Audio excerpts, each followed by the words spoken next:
امین والصلاة والسلام على سید الانبیاء والمرسلین اما بعد فاعوذ باللہ من الشیطان الرجیم بسم اللہ الرحمن الرحیم والذین آمنوا واتبعتهم ذریتهم بإیمان الحقنا بهم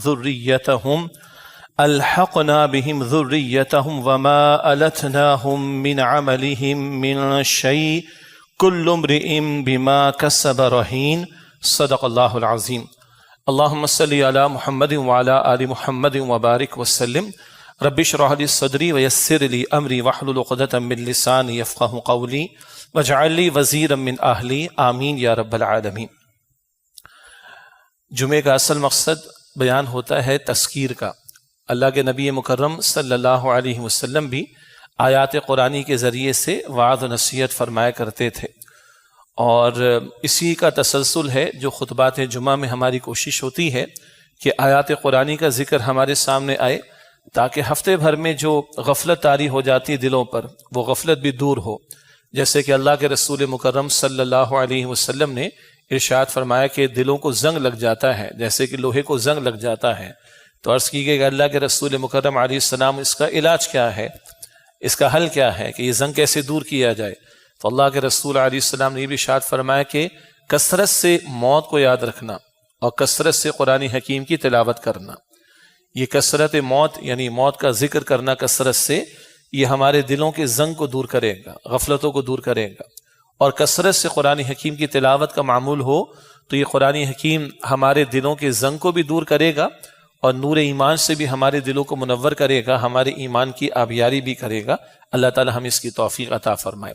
اسی کی ایک ہفتہ وار شکل ہوتی ہے خطبہ جمعہ، یعنی کہ جس میں مقصود ہے کہ کچھ وعظ ہو، کچھ نصیحت ہو، اور اللہ کے نبی صلی اللہ علیہ وسلم کا معمول یہی تھا کہ کان یقرأ القرآن یذکر الناس، اللہ کے رسول علیہ السلام قرآن پڑھتے اور لوگوں کو نصیحت فرمایا کرتے تھے مراد آیات قرآنی کے ذریعے۔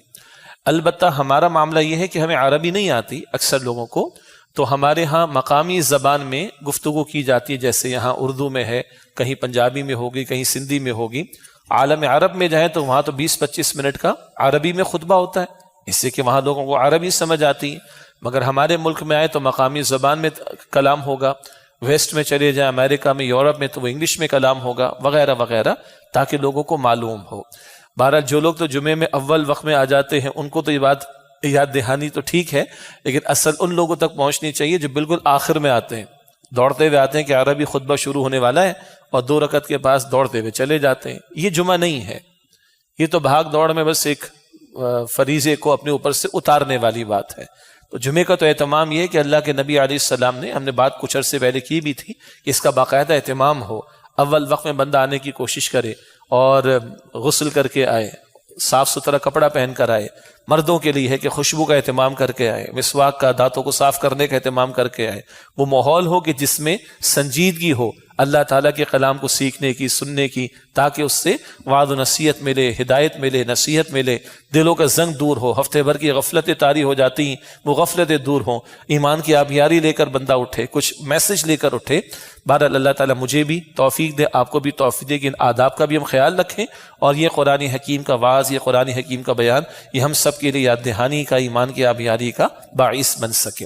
آج ایک آیت کا انتخاب کیا گیا ہے قرآن حکیم میں، 27واں پارہ، اور اس میں سورہ طور ہے، اور سورہ طور کی آیت نمبر 21 کا انتخاب کیا گیا۔ ایک مرتبہ ترجمہ ہو جائے، پھر کچھ اس کی تمہیدی بات اور پھر اس کی تھوڑی وضاحت انشاءاللہ ہمارے سامنے آئے گی۔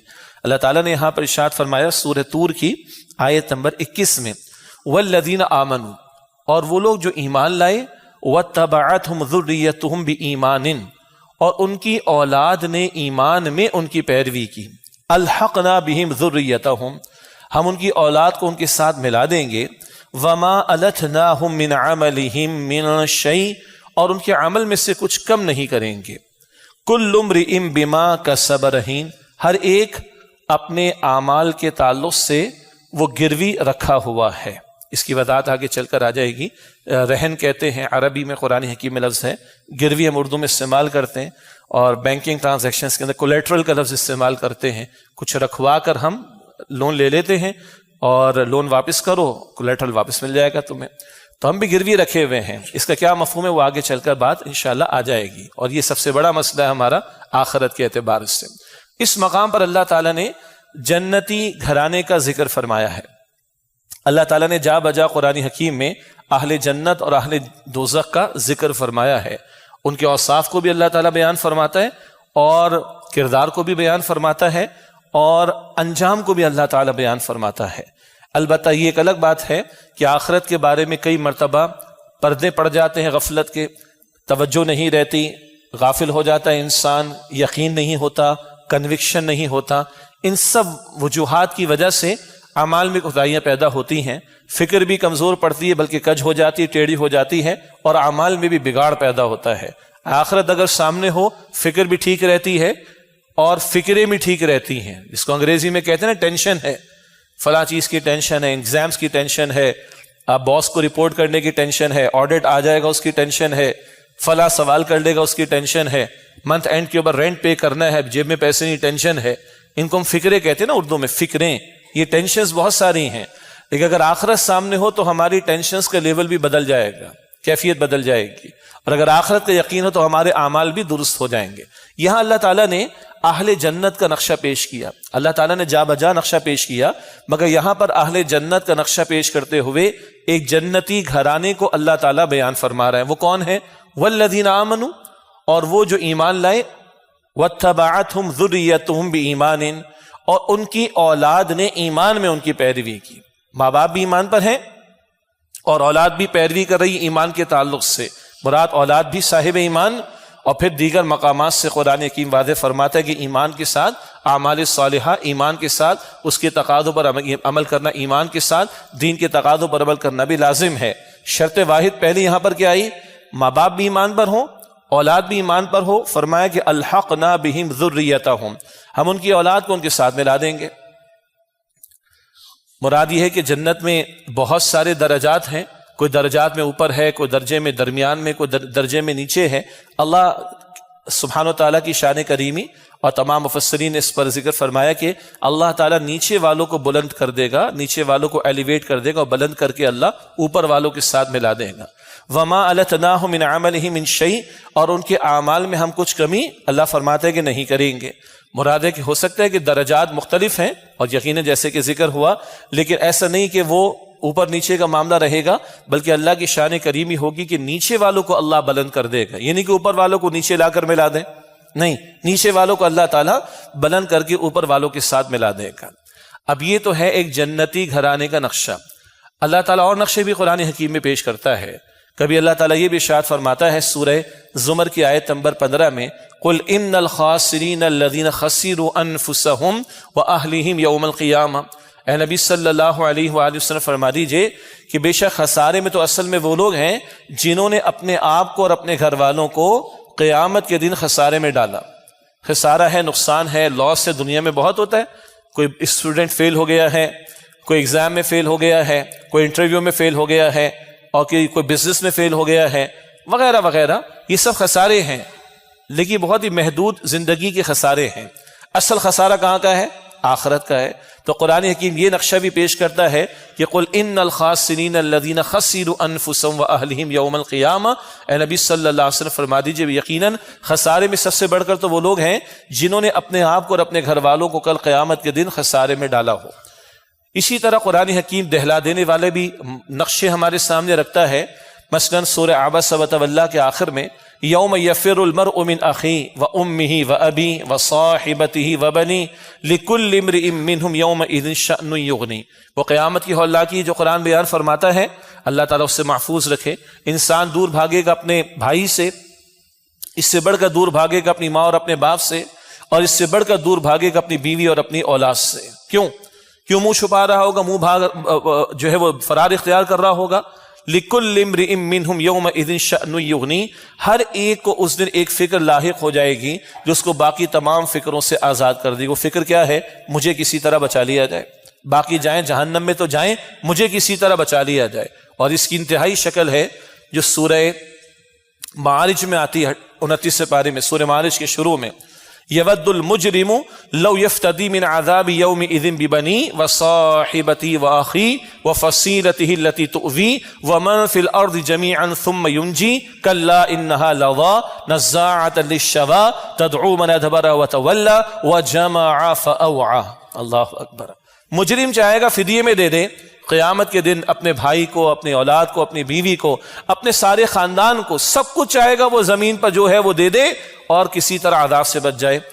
یعنی اپنی باپ کو، اپنی ماں کو، اپنے بھائی کو، اپنی بیوی کو، اپنے اولاد کو، سب کو دینے کو تیار ہو جائے گا. ان کو جھونکو جہنم میں، مجھے کسی طرح بچا لو.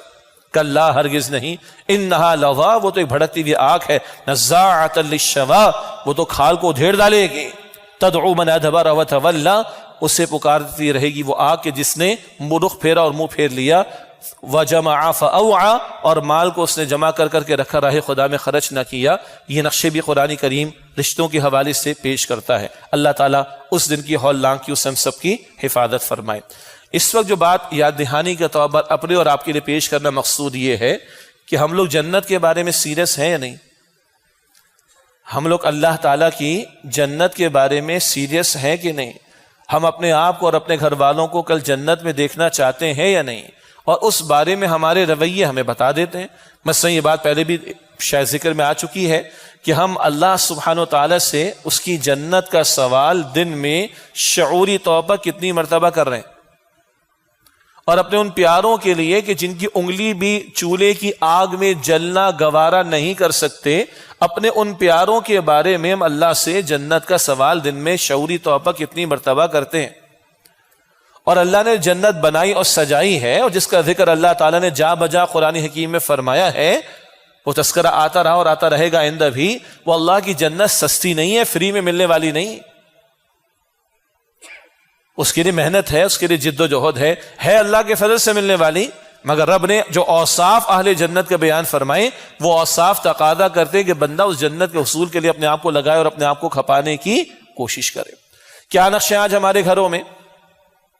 گلاس ٹوٹے ہمیں غصہ آتا ہے، اسکرین ٹوٹے اسمارٹ فون کی ہمیں غصہ آتا ہے، LCD ٹوٹ جائے غصہ آ جاتا ہے. گھر میں اللہ کا حکم نماز کا ٹوٹتا ہے، ہمیں کچھ ہوتا ہے؟ کیا نقشے ہیں گھروں کے اندر؟ کیا کچھ اسکرین پہ چل رہا ہے؟ ڈریس کوڈ کیا چل رہا ہے؟ اخلاق اور رویے کیسے؟ گھروں میں میتھس بھی ہے، فزکس بھی ہے، کیمسٹری بھی ہے، ممکن ہے کہیں جاپنیز بھی ہو، فرینچ بھی ہو، جرمن لینگویج ہمارے بچے سیکھتے ہیں، جرمنی میں اسکالرشپ مل جاتی ہے. عربی لوگ ماضی میں سیکھتے رہے مڈل ایسٹ میں جاب حاصل کرنے کے لیے.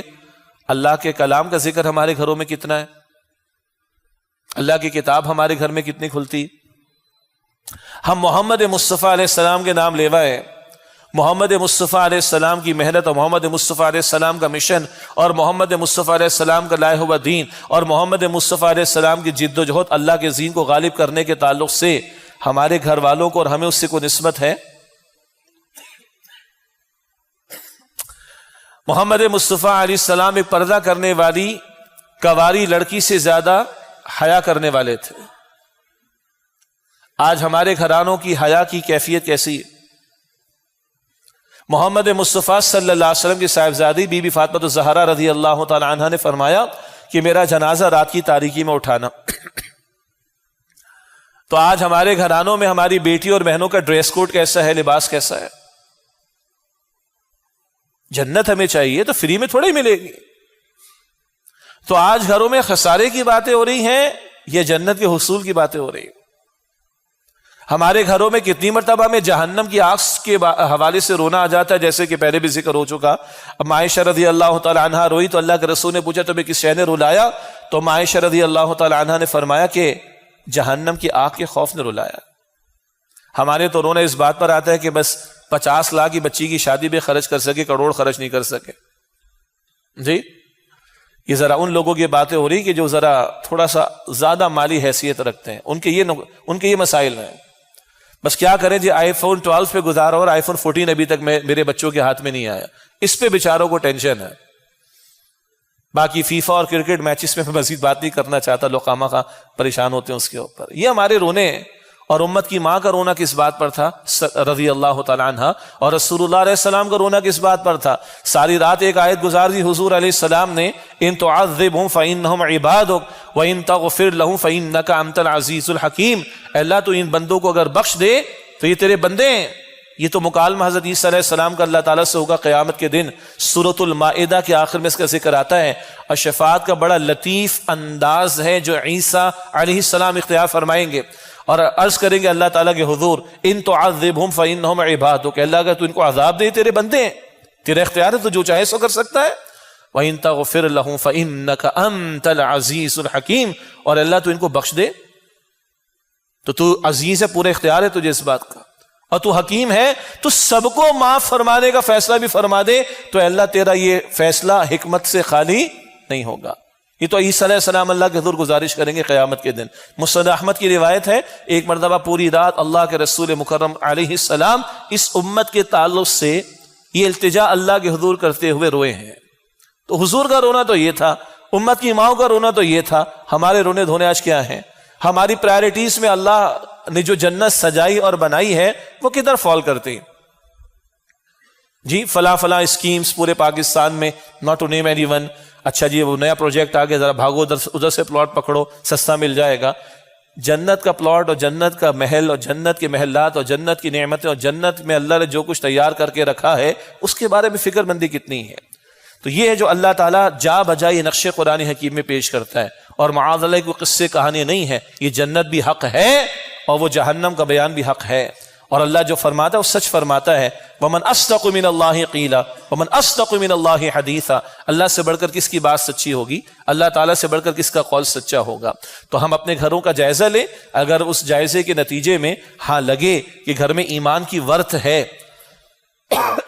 گھر میں ایمان کی حیثیت ہے، گھر میں ایمان کا لیول اگر کم ہے تو پریشانی ہو رہی ہے، اور گھر میں ایمان کے بچانے کی فکر ہو رہی ہے، اور گھر میں ایمان کے تقاضوں پر عمل کرنے کی سٹرگل ہو رہی ہے، گھر میں ایمان کے تقاضوں پر محنت کے لیے فکر مندی ہے، اللہ کا شکر ادا کریں، اللہ اور توفیق دے گا انشاءاللہ. اللہ فرماتا ہے لئن شکرتم لازیدنکم، شکر ادا کرو گے مزید توفیق دوں گا. یہ صرف کھانے پینے کے بارے میں نہیں، یہ نیکی کے بارے میں بھی ہے، یہ خیر کے کاموں کے بارے میں بھی ہے. جو نعمتیں ملیں، نعمتیں اس معنی میں کہ مادی بھی ہیں روحانی بھی ہیں، ان کا اعتراف بندہ کر کے اللہ کا شکر بجا لائے، اللہ اور توفیق عطا فرمائے گا.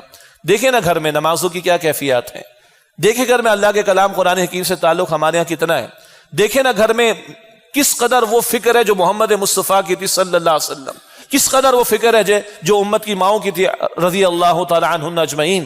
اس کا جائزہ لینے کی ضرورت ہے. گھر والوں کو کھلانا پلانا بالکل ٹھیک ہے، اچھی بات ہے، یہ ایک ذمہ داری بھی ہے، جائز طریقے پر حلال ذرائع سے پورا کرے، کوئی حرج کی بات نہیں. مگر گھر والوں کی ذمہ داری خالی کھلانے پلانے تک نہیں ہم لوگوں پر. اللہ کے رسول علیہ السلام نے فرمایا کلکم راعٍ وکلکم مسئول عن رعیتہ، ہر ایک تم میں سے راعی نگہبان ہے، اور اس کی رعیت میں، اس کی نگہبانی میں جو لوگ ہیں ان کے بارے میں سوال ہوگا قیامت کے دن. اللہ کے رسول علیہ السلام نے فرمایا ہر بچہ فطرت پر آتا ہے، اسلام لے کر آتا ہے، توحید لے کر آتا ہے، اس کے ماں باپ اس کو یہودی نصرانی مجوسی یعنی مشرک بنائے دیتے ہیں. تو آج ہمارا ماں باپ کا رول کیا ہے اس حوالے سے دیکھ لینے کی ضرورت ہے. گھر میں کس قدر فکر مندی دیکھ لینے کی ضرورت ہے. اگر اللہ تعالیٰ نے توفیق دی ہے، گھر میں ایمان کی محنت ہے، ایمان کے لیے فکر ہے، قرآن سے تعلق کی فکر ہے، رسول اللہ علیہ السلام کے اسوہ کا تذکرہ ہے، رسول اللہ کی لائی ہوئی تعلیم کی طرف فکر مندی ہے، رسول اللہ علیہ السلام کے مشن سے نسبت ہے، اللہ کا شکر ادا کرے. اور اگر یہ نہیں ہے اور صرف دنیا داری ہی دنیا داری ہے، اسی دنیا کو جنت بنانے کے چکر میں خوب سے خوبتر کی تلاش ہے اور آگے سے آگے بڑھنے کا معاملہ ہے، جس میں سے 1% بھی 2 فٹ نیچے قبر میں جانے والا نہیں ہمارے ساتھ، تو پھر کل اللہ کی جواب دہی مشکل ہو جائے گی. تو آیا آج ہمارا نقشہ یہ ہے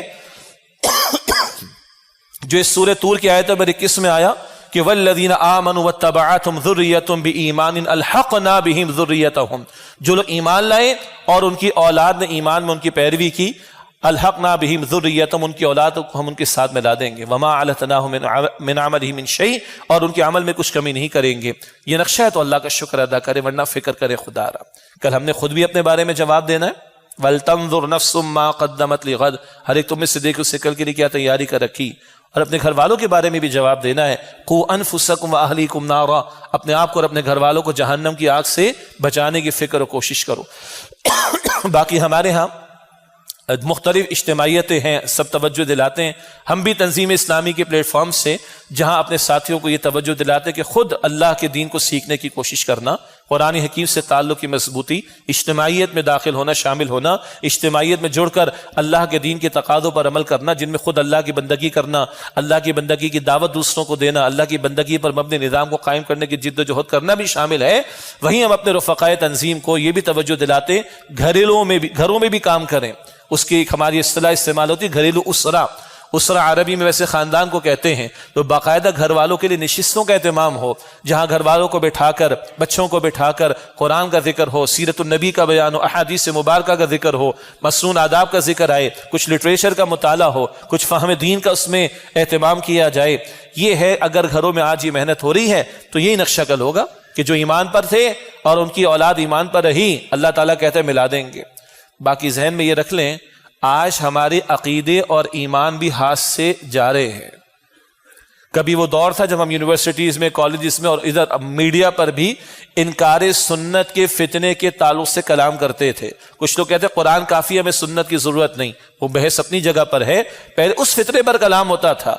آج تو اللہ تعالیٰ کی ذات کے بارے میں کلام شروع ہو گیا. آپ کے ہمارے تعلیمی اداروں میں دھڑلے کے ساتھ ڈسکشنز ہوتے ہیں اور خدا کی ذات کے بارے میں بحثیں شروع ہو گئیں. تو اگر اللہ ہی کا انکار ہو گیا تو کون سا قرآن، کون سی حدیث، کون سا اسلام؟ اس تعلق سے فکر مند ہونے کی ضرورت ہے. یہ ہے نقشہ جو جنت والوں کا اللہ تعالیٰ بیان فرماتا ہے. اور ایک اس آیت کریمہ کے آخر میں ذکر آیا کل امرئ بما کسب رہین. بلکہ ایک اور نقطہ بھی ہے، یہ جو ذکر ہوا کہ اللہ تعالیٰ عمل میں کمی نہیں کرے گا، یہ تو ہے کہ اللہ تعالیٰ نیچے والے کو اوپر لے جائے گا. ایسا نہیں ہوگا کہ اوپر والے کو اللہ تعالیٰ نیچے لے آئے گا، جیسے کہ جنت کے درجات کا ذکر پہلے آ چکا. یہ بھی اللہ تعالیٰ کی شان کریمی ہے. اگلی اس آیت کا اگلا حصہ کل امرئ بما کسب رہین. ہر ایک جو ہے اپنی کمائی کے عوض وہ رہن رکھا ہوا ہے، اپنی کمائی کے تعلق سے وہ رہن رکھا ہوا ہے. کس معنی میں؟ اللہ سبحانہ و تعالیٰ نے تمہارے لیے جنت تیار کی ہے، لیکن تمہیں دنیا میں بامقصد زندگی گزارنے کے لیے بھیجا. تمہیں جسم دیا ہے، تمہیں جان دی ہے، تمہیں مال دیا ہے، تمہیں صلاحیتیں دی ہیں. یہ سب تمہارے پاس ادھار ہے اللہ کا. دنیا میں کیا ہوتا ہے، کوئی شے رہن رکھوا کر، گروی رکھوا کر قرض لیتے نا، اب قرض ادا کرو وہ شے لے لو واپس. تو تمہاری ہماری ہم سب کی جان پھنسی ہوئی ہے. کیا مطلب؟ ہمارے پاس یہ جان، یہ مال، یہ وقت، یہ صلاحیت، یہ اوقات، یہ سب اللہ کی امانت ہے، یہ ادھار ہے ہمارے پاس. اس سب کو اللہ اور اس کے رسول کی تعلیم کے مطابق اختیار کرو اور استعمال کرو تو تمہاری جان چھوٹے گی، ورنہ جا رہے سارے کے سارے جہنم میں. یہ جان چھوڑانا پڑے گی.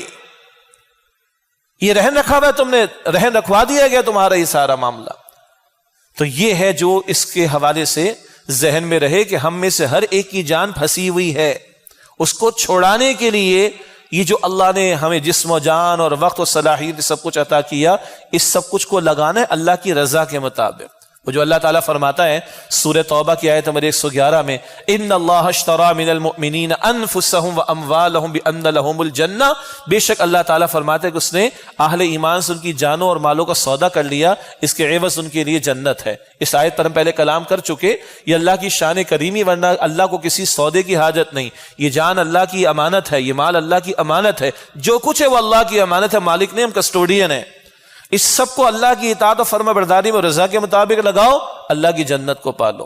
ایک اور نقطہ بڑا اہم گہرا مفسرین نے یہاں بیان فرمایا، دنیا میں ماں باپ نیک ہوں تو اولاد کو فائدہ پہنچ سکتا ہے، بشرطے کہ اولاد ایمان پر ہو.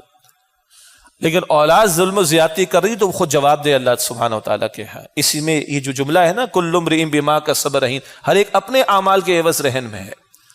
تو اگر ماں باپ نیک ہوں تو اولاد کو فائدہ پہنچتا ہے. یہ جملہ بڑا پیارا ہے.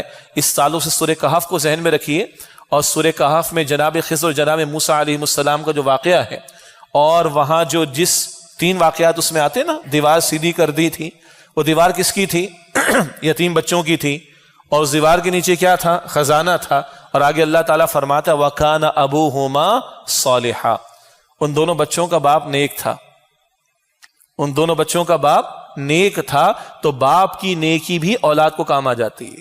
اس تعلق سے پھر ہمارے اسلاف کا طرز عمل ہے کہ نوافل ادا کیے، کچھ کمی، کچھ تھک گئے، پھر 2 ادا کر لیے. اللہ تعالیٰ مجھ پر بھی فضل فرمائے گا، میری اولاد پر بھی فضل فرمائے گا۔ یہ ہے مؤمنانہ طرز عمل۔ عام تصور یہ ہے کہ 4 بزنس کر رہا ہوں، 5واں بھی شروع کر دوں، 2 نوکریاں کر رہا ہوں، تیسری بھی کرنا شروع کر دوں، کیا کروں جی بچوں کا پیٹ پالنا ہے۔ حالات کا جبر بھی سطح پر کسی کو لے آیا، وہ ایک اپنی جگہ بحث ہے۔ میں نقطہ نظر کی بات کروں، مؤمنانہ سوچ کیا ہوتی ہے؟ 2 نفل اور ادا کر لوں گا، میری اولاد کو فائدہ ہو جائے گا۔ اور اللہ دلیل دیتا ہے وَكَانَ أَبُوهُمَا صَالِحًا، ان دونوں یتیم بچوں کا جو باپ تھا وہ پہلے نیک تھا، اس باپ کی نیکی بھی ادھر کام آئی کہ اتنے بڑے پیغمبر موسیٰ علیہ السلام اور ان کے ساتھ جناب خضر یہاں تشریف لائے، اور اس دیوار کو اللہ تعالیٰ نے جناب خضر کے ہاتھ سے صحیح کروا دیا، اور ان بچوں کا خزانہ جو دیوار کے نیچے تھا وہ اللہ تعالیٰ نے محفوظ فرما دیا۔ اگر آج ماں باپ خیر میں نیکی میں آگے بڑھتے ہیں، اللہ تعالیٰ دنیا بھی اولاد کی سنوار دے گا، مگر ہم اللہ کے دین کو فراموش کر کے دنیا بنانا چاہیں گے، اللہ ذلیل کرے گا، اللہ ذلیل کرے گا۔ اور جو بندہ دنیا کے بجائے اللہ کو ترجیح دے، اللہ کے دین کو ترجیح دے، حدیث پہ ذکر آتا ہے اللہ دنیا کو ذلیل کر کے اس کے قدموں میں ڈال دیتا ہے، اللہ دنیا ذلیل کر کے اس کے قدموں میں ڈال دیتا ہے۔ مگر ہم دنیا کے پیچھے اگر پڑے رہیں گے، یہ دنیا میں ذلیل کروا دے گی۔ سچی بات یہ ہے، اللہ تعالیٰ ہمیں ان باتوں کی سمجھ عطا فرمائے۔ 2 باتیں اور عرض کرنی،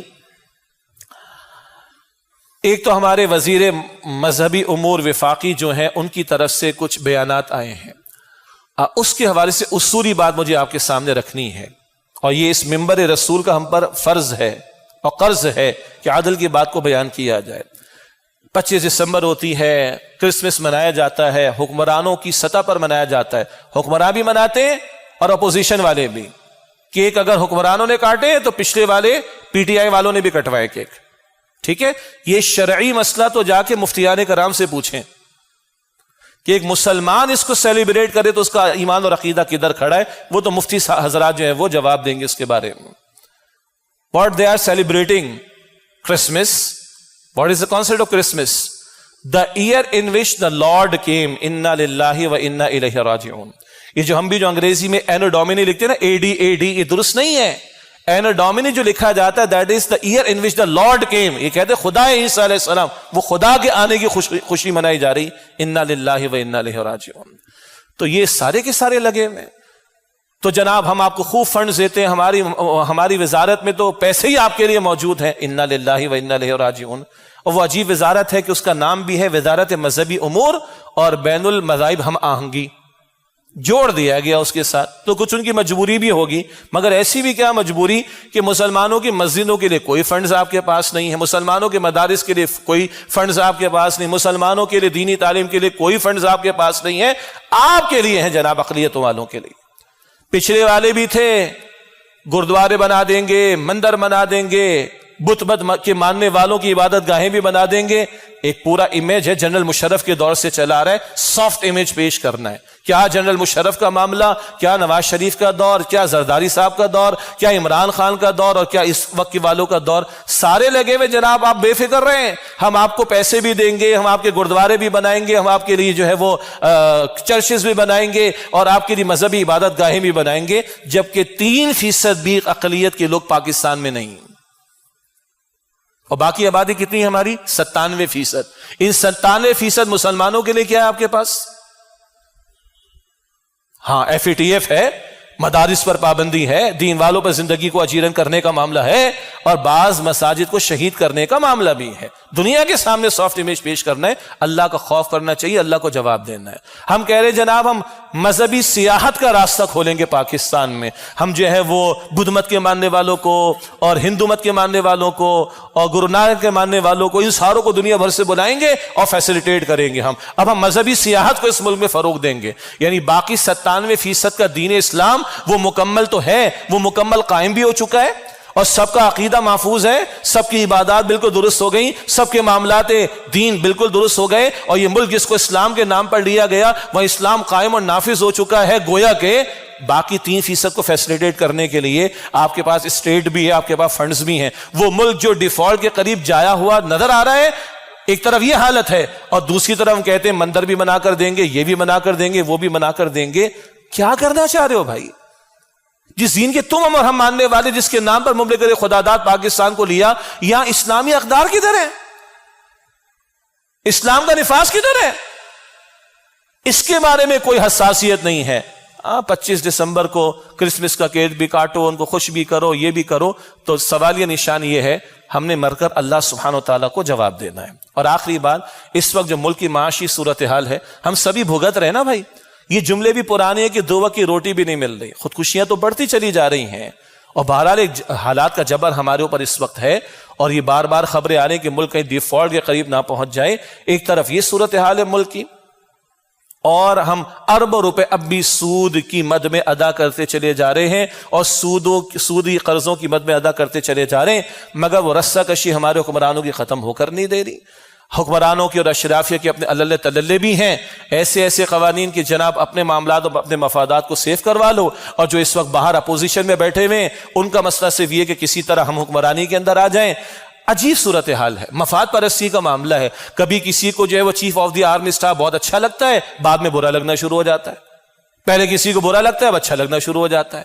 تو یہ مفاد کا مسئلہ ہے بھائی، ہمارا اصولی موقف ہے، کسی کے ہاں یا نہ کا مسئلہ نہیں، کسی کی فیور کا مسئلہ نہیں، مگر ملک کا تو ستیہ ناس ہے۔ سیلاب زدگان کے مسائل ختم ہو گئے کیا؟ کوئی بیان میں آتی ہے بات؟ کچھ نہیں۔ اور اللہ اور اس کے رسول سے آخری بات، اللہ اور اس کے رسول علیہ السلام سے جنگ ختم کرنے کو ہم تیار نہیں ہو رہے۔ وہ وفاقی شرعی عدالت کا جج، اللہ ان کو جنت الفردوس عطا فرمائے، شہید کر دیے گئے تھے، آپ کے علم میں ہوگا، نور مسکنزئی صاحب، وہ خزار میں بلوچستان میں شہید کر دیے گئے۔ وہ تو جرت مندانہ فیصلہ دے کر چلے گئے ماہ رمضان میں سال 2022 میں۔ اس کے بعد کی صورتحال ہم آپ کے سامنے رکھتے رہے، حکمران بھی جو ہے وہ سیریس نہیں ہو رہے، اور عدالتیں بھی سیریس نہیں ہو رہی۔ ان عدلیہ والوں کو بھی اللہ کو جواب دینا ہے مر کر۔ ہاں کبھی خود کہتے ہیں ہم رات کو 12 بجے بھی عدلیہ کھولیں گے، ہم 12 بجے بھی کورٹ کھولیں گے۔ تو یہ اللہ اور اس کے رسول سے جنگ کے خاتمے کا سلسلہ شروع ہوا ہے تو کھولو نا عدالتیں۔ جو سپریم کورٹ کے اندر کوئی 28 کے قریب اپیلیں آئی ہوئی ہیں، اور اس کو سیٹ اسائیڈ کرو تاکہ کوئی سلسلہ آگے بڑھ سکے سود کے خاتمے کا، اس کے بارے میں سیریس نہیں۔ اور پھر میں اپنی بات آپ کے سامنے عرض کروں، یہ پچھلے تمام حکمران، کسی ایک کا ایکسیپشن نہیں، اس سود کے خاتمے کے حوالے سے میں کسی میں سیریسنس نہیں ہے۔ اللہ پوچھے گا ان کو، اللہ پوچھے گا ان کو۔ تو ہم سمجھتے ہیں عوام کا پریشر آنا چاہیے، عوام کا پریشر آنا چاہیے۔ کیا خیال ہے ہم مسلمان اور اللہ کو ماننے کا دعویٰ کریں اور اللہ اس کے رسول سے جنگ کرتے رہے تو ہمارے حالات سنوریں گے؟ کبھی نہیں سنور سکتے۔ تو ہم اسی بات پر کھڑے ہیں، اللہ کے ساتھ معاملہ سیدھا کریں گے تو یہ حالات کا جبر بھی ہٹے گا، حالات بھی سنوریں گے، اور ہم ماننے والے ہیں۔ یا تو کافر بن جائے کوئی، تو اللہ فرعون کو دیتا ہے، حامان کو دیتا ہے، شداد کو دیتا ہے، نمرود کو دیتا ہے، ابو جہل کو دیتا ہے، ابو لہب کو دیتا ہے، اور کافر بن جاؤ اور ان کو بھی دے دے گا اللہ۔ آخرت میں کچھ نہیں ہے، لیکن اگر ہم ماننے کے دعوے دار ہیں اللہ کو اور اس کے رسول کو علیہ السلام، تو اللہ اور اس کے رسول کی مانیں گے تو ہمارے معاملات سدھریں گے۔ اس سے کم پر کوئی سدھرنے کا معاملہ نہیں ہو سکتا۔ وہ ایک سجدہ جسے تو گراں سمجھتا ہے، 1000 سجدوں سے دیتا ہے آدمی کو نجات۔ وآخر دعوانا الحمدللہ رب